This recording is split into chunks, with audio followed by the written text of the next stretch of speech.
우리 삶 속에서 시편 139편에 보면 나의 앉고 일어서고 생각하는 것을 다 아시는 하나님이시라, 이렇게 시편 기자는 고백을 했습니다.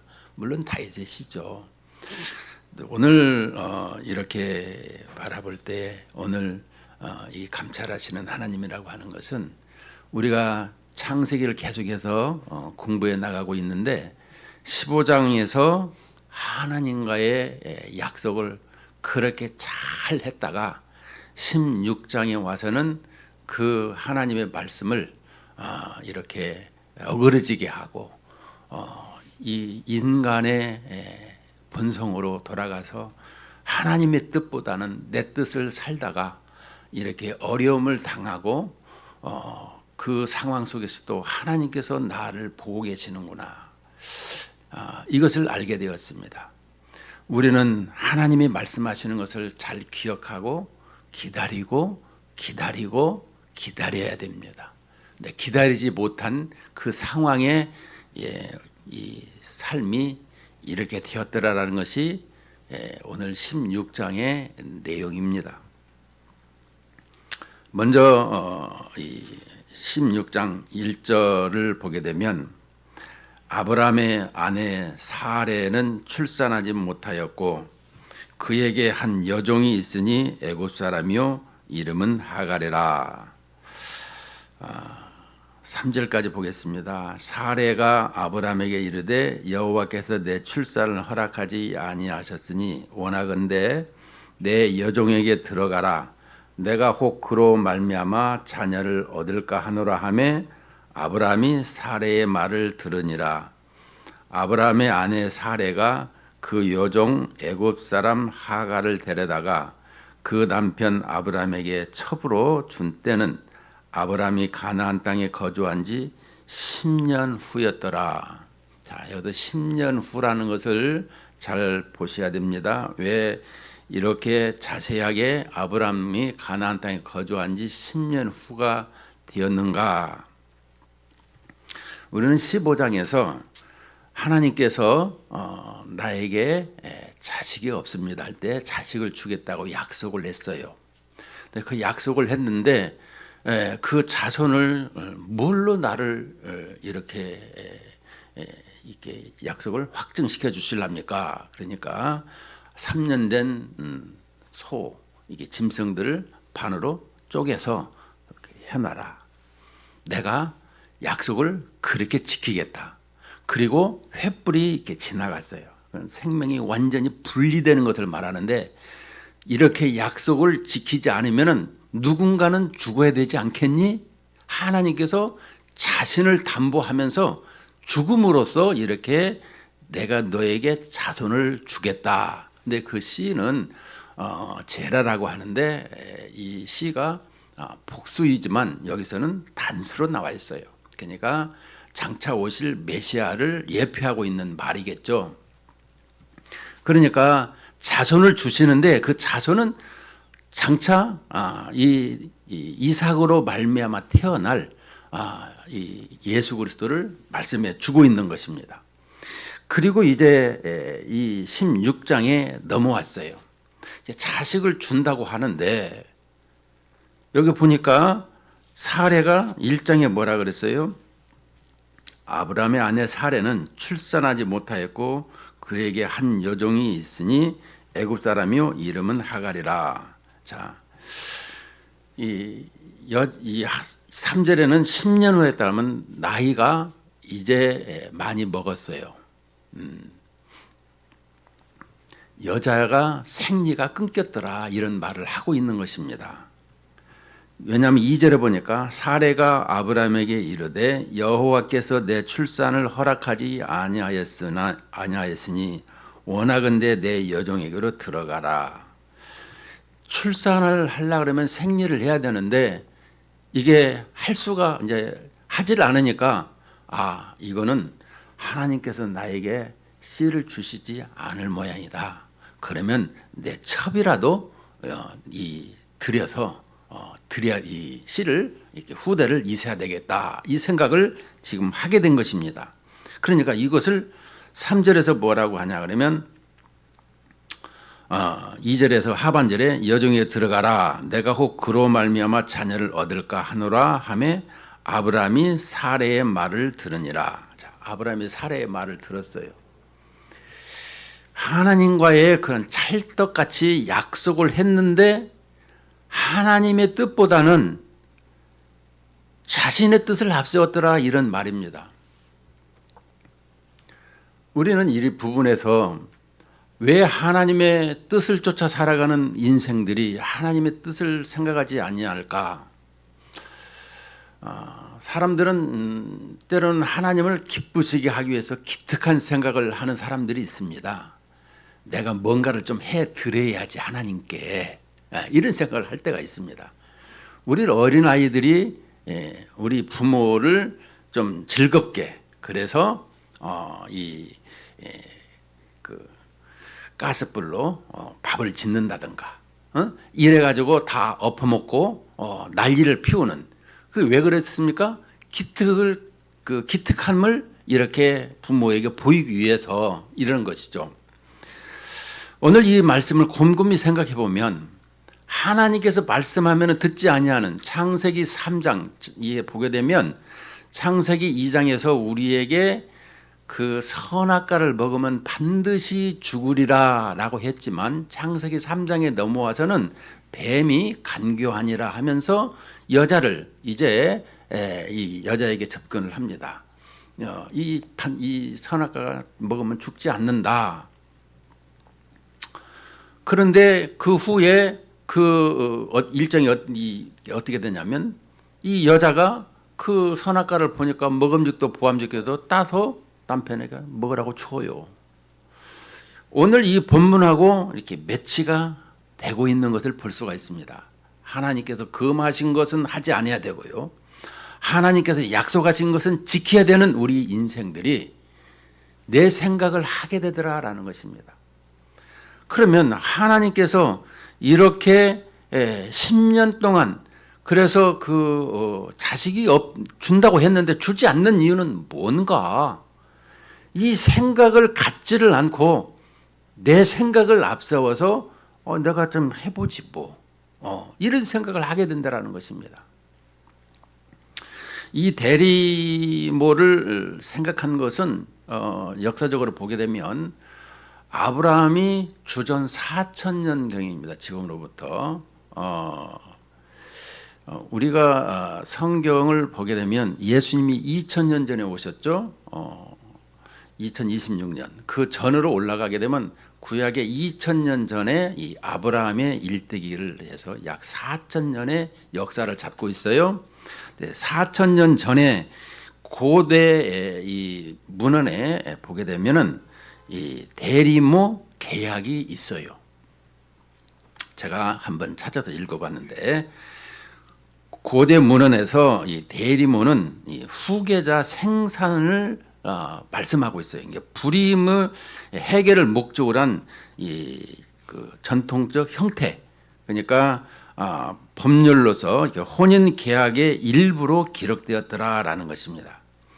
대표적으로 4000년 전 아시리아 계약서에 바빌로니아 이 함무라비 법전에서 함무라비는 우리가 잘 아는 바빌로니아죠. 우리가 구약에서 지금 계속해서 그 11장에서 봤듯이 바빌로니아는 이 함족으로 말미암아 세워진 그 지역인데요.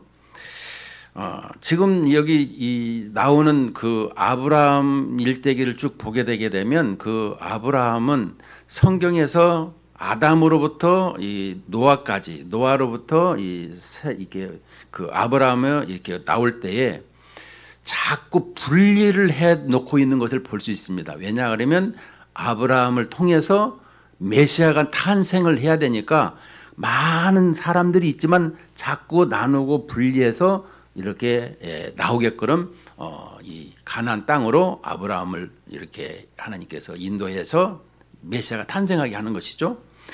지금도 이 아브라함이 열국의 아버지라 이렇게 하고 있는데 지금도 이 전쟁 난 것이 아브라함의 이 이스마엘 자식들 후손들이에요.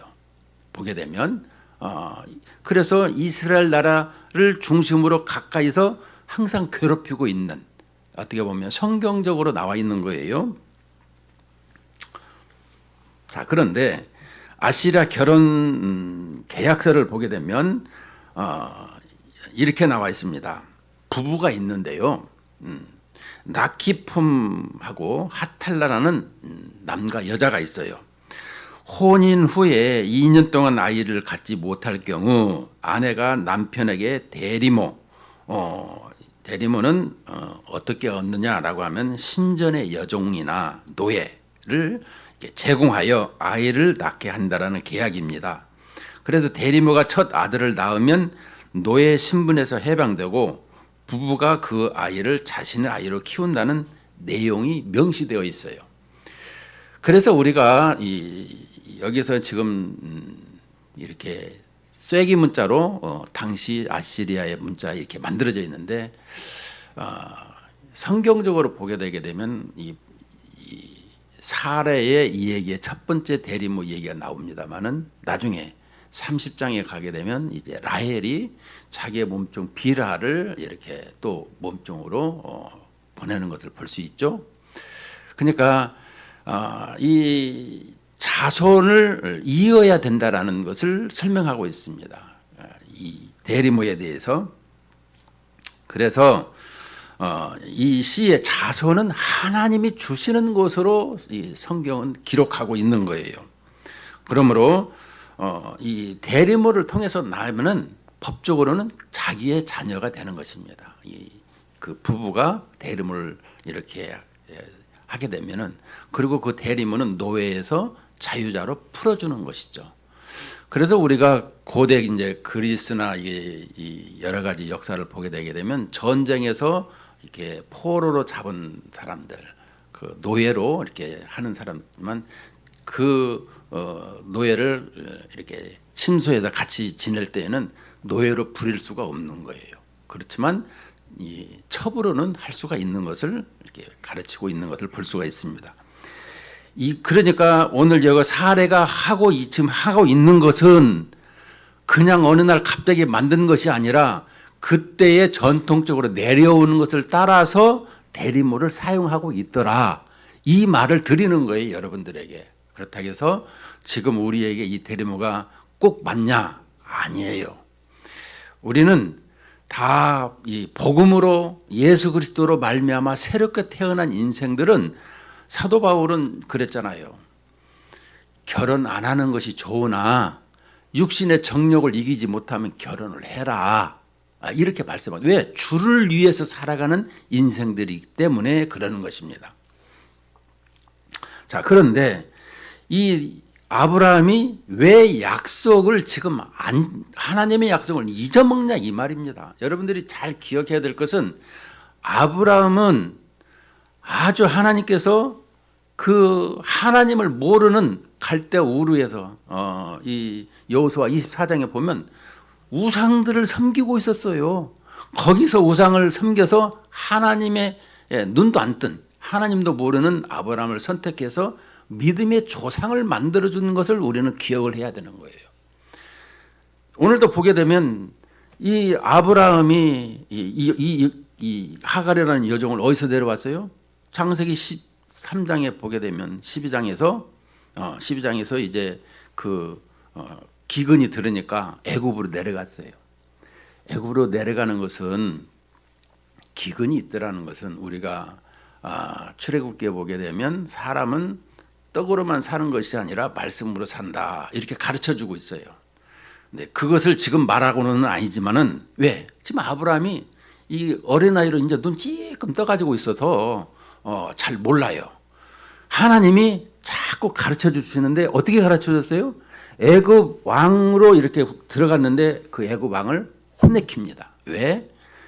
장차 열국의 어머니, 열국의 아버지가 될 사람을 하나님이 지금 이렇게 갈대 우르에서 건져서 지금 가나안 땅으로 인도하고 있는 중인데, 근데 이 아브라함과 사라는 전혀 그런 개념이 없는 상태, 그 상태를 이렇게 믿음으로 조상으로 만들어가는 이 부분을 우리는 볼 때 하나님께서 얼마만큼 설득하고 열심으로 그를 알게 하였는가? 그러니까 우리의 영안을 열어서 이렇게 좋은 것을 클릭할 수 있도록 하나님이 하신 걸 할 수 있도록 이것을 배우게 된다라는 것이죠. 그것을 알게 심어주신다라는 것입니다. 하나님께서. 그래서 이 부분을 지금 16장에서는 이 하나님 말씀을 잃어버리고 있는 상황이에요. 우리 인생에서 얼마만큼 하나님의 뜻을 잃어버리고 살고 내 힘으로 그래 우리 자식을 낳자. 그래서 그 과정이 어떻게 됐나 한번 보십시다. 그래서 3절에 보면 아브라함의 아내 사레가 그 여종 애굽 사람 하갈을 데려다가 그 남편 아브라함에게 첩으로 준 때는 아브라함이 가나안 땅에 거주한 지 10년 후였더라. 그러니까 10년에 내가 살았는데 씨를 주지 않아서 하나님 내가 이렇게 했습니다. 하나님을 원망하는 거예요. 우리가 기도를 했는데 내가 이렇게 많은 걸 지금 하나님 앞에 이렇게 의지하는데 왜 하나님은 내 기도를 안 들어주고 왜 하나님의 뜻은 어디 갔습니까? 이렇게 지금 하고 있는 거예요. 왜 나에게 필요를 주시질 않습니까? 근데 하나님께서는 약속을 했어요, 우리에게. 여러분들 잠자고 나면 눈을 뜨잖아요. 눈을 뜨면 반드시 하나님의 계획이 있어서 그 계획을 이루시려고 여러분들에게 다 알려줬어요. 잊어먹어서 그래, 잊어먹어서. 여러분들이 그걸 기억을 해야 돼요. 그래서 이제 이 10년 동안에 이 하나님의 때가 있는데 그 10년이 지나더라까지 그냥 지나버리니까 생리도 끊기니까 씨는 받아야 되겠고 하나님이 약속했으니까. 그런데 이 사레에게 열국의 어머니라고 이름을 지어줬는데도 불구하고 지금 하고 있는 것을 보면서 이제 4절 보면 아브라함이 하갈과 동침하였더니 하갈이 임신함에 그가 자기의 임신함을 알고 그의 여주인을 멸시한지라. 이제 이 부분에 그 임신을 알고 이 하갈은 함의 족속입니다. 이 이집트 그러니까 애굽이라고 하는 이집트는 함의 족속들이 그 지역을 대표성을 가지고 살아요. 그런데 이 하갈이 이제 임신했다고 주인을 무시해 버리는 거예요. 애도 낳지 못하는 주인, 이제 내가 주인이야. 이제 아주 의시되고 이렇게 있었던 거예요. 그래서 5절에 사레가 아브라함에게 이르되 내가 받은 모욕은 당신이 받아야 옳도다. 내가 나의 예정을 당신의 품에 두었거늘 그가 자기의 임신함을 알고 나를 멸시하니 당신과 나 사이에 여호와께서 판단하시기를 원하노라. 아브라함이 사라에게 이르되 당신의 여종은 당신의 수중에 있으니 당신의 눈에 좋을 대로 그에게 행하라 하매 사레가 하갈을 학대하였더니 하갈이 사레 앞에서 도망하였더라. 이제 학대하니까 도망했어요. 그럼 어디로 갔느냐? 여호와의 사자가 광야의 샘물 곁 곧 술길 샘 곁에서 그를 만나. 누가요? 여호와의 사자. 여호와의 사자는 하나님의 현현을 말씀하고 있어요. 왜냐?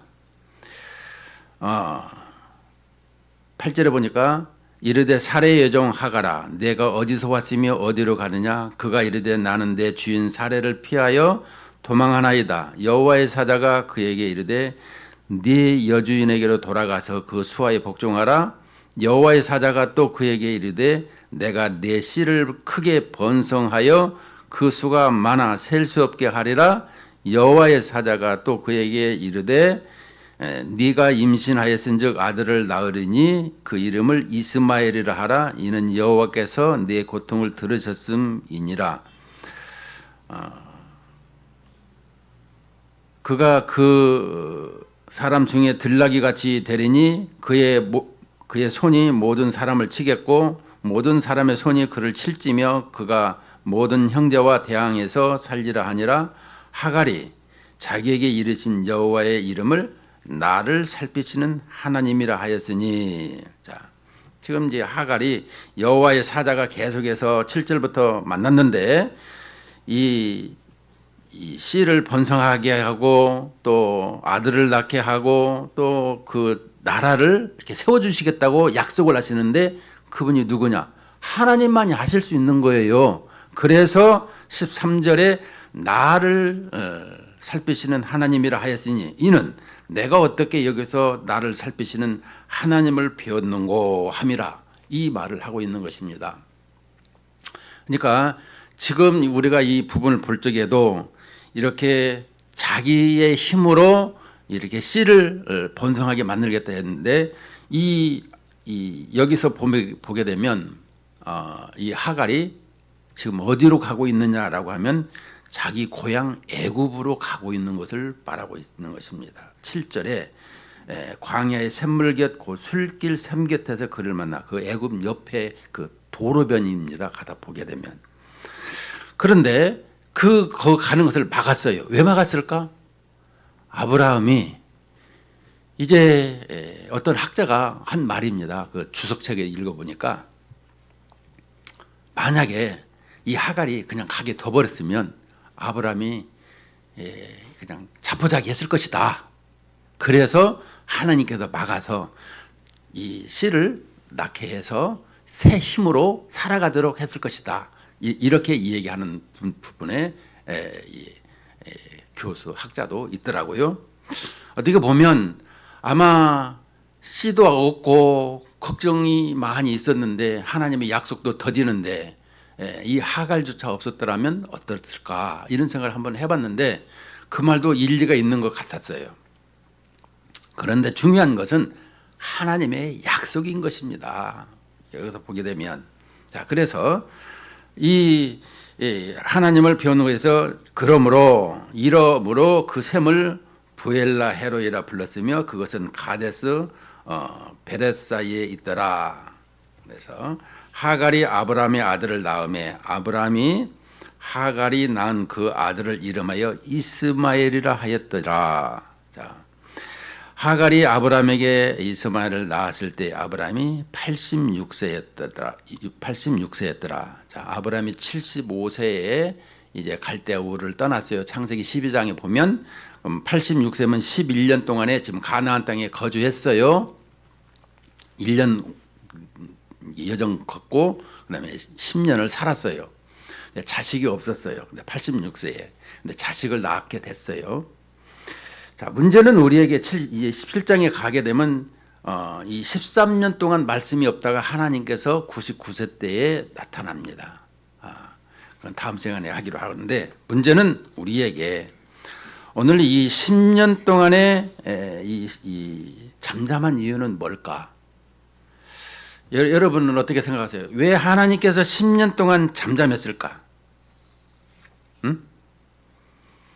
하나님의 뜻이 있는데 하나님의 그 뜻은 무엇일까? 그것은 갈라디아 4장 4절에 신약 성경을 보게 되면 이렇게 나옵니다. 때가 참에 하나님이 그 아들을 보내사 여자에게서 나게 하시고 율법 아래 나게 하신 것은, 이 때라는 것은 하나님의 계획이 충만히 이루어지는 것을 말씀하고 있습니다. 그때에 하나님이 하실 일을 하는 것은 이 여종이 그 사례가 이제 그 이름을 이제 사라라고 바꿔줬잖아요. 사라.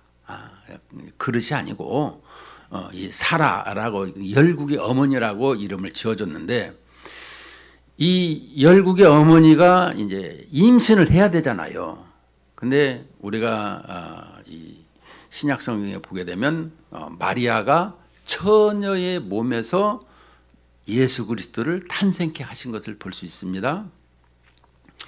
오늘 여기서 보게 되면 이 90세가 된 이 사라가 이제 10살 차이니까 아브라함은 100세가 돼서 이제 됐고, 그래서 이 죽었던 것이 다시 처녀의 몸으로 만들어지는, 그래서 이사야서 7장 4절에 보면 처녀의 몸에서 이렇게 나실 메시아를 설명하고 있는 것은 이 태아가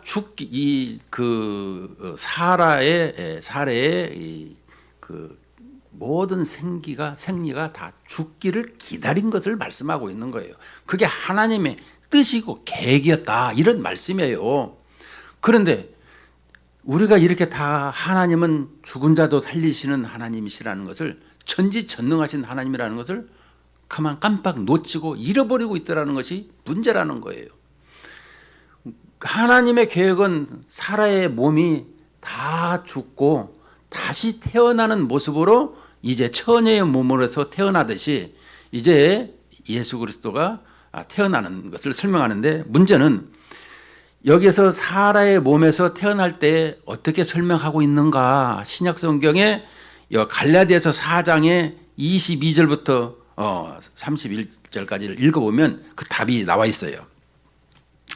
기록된 바 아브라함에게 두 아들이 있으니 하나는 여종에게서 하나는 자유 있는 여자에게서 낳았다 하였으며, 여종에게서는 육체를 따라 낳고 자유 있는 여자에게는 약속으로 말미암느니라. 자, 여종 하갈에게서는 이 육체를 따라, 그러니까 하나님을 믿지 않는 그냥 세상적으로 살아가는 사람을 설명하고 있더라면, 하나는 자유 있는 여자에게, 그러니까 이삭으로부터 하나님의 약속으로 말미암아 낳는 여자는, 이 아들은, 이삭은 자유화하는 것으로 이 복음으로 말미암아 탄생되는 것을 얘기하고 있는 거예요. 그러니까 이 하나는 자유 있는 여자에게 낳다 했으며, 자, 또 여종에게는 육체를 따라 낳고 자유 있는 여자에게는 약속으로 말미암는, 이 약속이라는 걸 항상 기억하셔야 돼요. 이삭은 약속으로 낳았어요. 이것은 비유니 이 여자들은 두 언약이라. 하나는 신의 산으로부터 종을 낳은 자니 곧 하갈이라. 이 하갈은 아라비아에 있는 신의 산으로서 지금 있는 예루살렘과 같은 곳이니 그가 그 자녀들과 더불어 종노릇하고, 오직 위에 있는 예루살렘은 자유자니 곧 우리 어머니라. 이 우리 어머니라는 것은 열국의 어머니가 되게 하셨다, 이런 말씀이에요. 기록된 바 잉태하지 못한 자여 즐거워하라. 산고를 모르는 자여 소리 질러 외치라. 이는 홀로 사는 자의 자녀가 남편 있는 자의 자녀보다 많음이라 하였으니, 형제들아 너희는 이삭과 같은 약속의 자녀라. 형제들아 너희는 이삭과 같이 약속의 자녀라. 우리는 약속의 자녀라고 신약에서 우리에게 이렇게 가르쳐주고 있어요. 그러니까 약속의 자녀는 하나님께서 우리에게 믿음으로써 살고 믿음으로 낳고 믿음으로 살게 하신 것을 설명해 주고 있는 거예요. 복음으로 우리를 낳았고 복음으로 살아간다라는 것을 말씀하고 있는데, 그 사도 바울이 항상 이 디모데에게 아들 디모데야 내가 복음으로서 너를 낳았다. 그래서 이게 이 영적인 아버지라 이렇게 부르고 있는 거예요. 우리가 이런 부분을 잘 기억해야 되는 것입니다. 영적인 아버지와 같이 이렇게 바울이 아들에게 그래서 다시 보게 되면 29절부터 갈라디아 4장 29절에 그러나 그때 육체를 따라 난 자가 성령을 따라 난 자를 박해한 것 같이 이제도 그러하도다. 자꾸 이 이스마엘이 이삭을 이렇게 박해하니까 내쫓아버리잖아요. 결국에는 지금도 이 중동 전쟁이 항상 그렇더라, 이런 얘기를 하고 있습니다. 그러나 성경이 무엇을 말하느냐? 여종과 그 아들을 내쫓으라. 여종의 아들이 자유 있는 여자의 아들과 더불어 유업을 얻지 못하리라 하였느니라. 그런즉 형제들아 우리는 여종의 자녀가 아니요 자유 있는 여자의 자녀라. 여러분, 그러면 뭐 중동에 있는 사람들은 그냥 대적자라고만 얘기할 수 있는, 아니에요. 그들에게도 복음을 받는 자들이 있어요. 누구든지 다 귀 있는 자는 들으라. 온 세상에 나가서 복음을 전파해서 예수 그리스도를 영접하고 예수 그리스도 앞에 예배하도록 인도하고 있는 거예요. 선교하는 것이 자체가 이방신을, 자기의 그 토속 종교를 따라 살아가는, 또 다른 이방신을 섬기고 있는 자들에게 창조주 하나님, 우리의 구속주 하나님, 이 세상을 창조하셨고 우리의 타락했던 인생들에게 다시금 우리를 구속하시려고 십자가의 대속으로 말미암아 우리 인생들을 살리신 그 예수 그리스도를 믿을 때에 하나님의 자녀로서 하나님께 영광으로 살아간다, 이런 것을 이렇게 자유 있는 여자에게서 말씀해 주고 있는 거예요. 우리는 이 부분을 기억하고 있어야 되는 것입니다. 우리는 하나님의 말씀을 기억하고 항상 기억하고 기억을 해야 되는 것입니다. 칼빈이 우리가 개혁주의 신앙을 얘기할 적에 칼빈주의라고 하는 것은 칼빈이 얘기하는 것을 잘 믿는데 칼빈은 26살에 기독교 강요를 기록했어요. 참 젊은 나이에 일찍이 하나님의 영감을 받아서 몇 세기 만에 하나씩 나오는 얘기를 하고 있는 것입니다. 16세기에 이 종교개혁 때에 이 칼빈이 이 기독교 강요를 썼는데요. 그래서 지금도 오순절 저 순복음교회도 이 칼빈주의 배운 사람, 여기 또 이 침례교회도 칼빈주의 교육을 배운 사람을 목회자로 쓰고 있는 것을 볼 수가 있습니다. 그만큼 칼빈주의의 신학과 이 정치 이 부분이 아주 잘 짜임새 있게 되어졌다라는 것을 말하고 있는 거예요. 근데 그분이 늘 설교할 때 끝마무리에마다 항상 기다림을 강조했어요. 하나님의 약속, 하나님의 뜻을, 하나님의 약속과 뜻을 기다리면서 살아야 된다라고 강조했다라는 얘기예요. 내가 강조했다고 하면 그건 그냥 한 귀로 들을 수도 있겠지만, 그러나 아주 중요한 우리 칼빈 선생이 얘기했다는 걸 기억한다라면, 여러분들 지금 이 하나님의 약속을 15장에서 그렇게 찰떡같이 믿고도 16장에 와서는 잊어버리니까 17장에 와서는 하나님께서 13년 만에 나타나서 너는 내 앞에서 완전하라, 내 앞에서 살아가라, 이 말씀을 하는 거예요. 우리 인생들은 이런 모습으로 살아야 되는 것입니다. 결론을 맺겠습니다. 약속은 우리가 이 하나님 이 개혁주의 신학은 언약 신학이라 했어요. 하나님의 약속을 따라서 하나님의 주권적인 모든 것을 이끌어 가시는 것을 따라서 우리가 그 뜻을 쫓아서 살아가는 것을 개혁주의 신앙이라고 하는데, 오늘 우리에게 약속을 이렇게 기다리라고 하는 이것을 하지 않는 인생에게, 우리 인생에게 그래도 하나님의 그 긍휼과 자비하심으로 이 하갈이라고 하는 여자를 다시금 돌아가게 해서 나를 살피시는 하나님, 나를 감찰하시는 하나님, 우리 인생은 그래도 하나님께서 이렇게 이끌어 주신다는 것을 기억할 때마다 저절로 하나님의 영광을 위해서 살아야 되는 것 아닌가.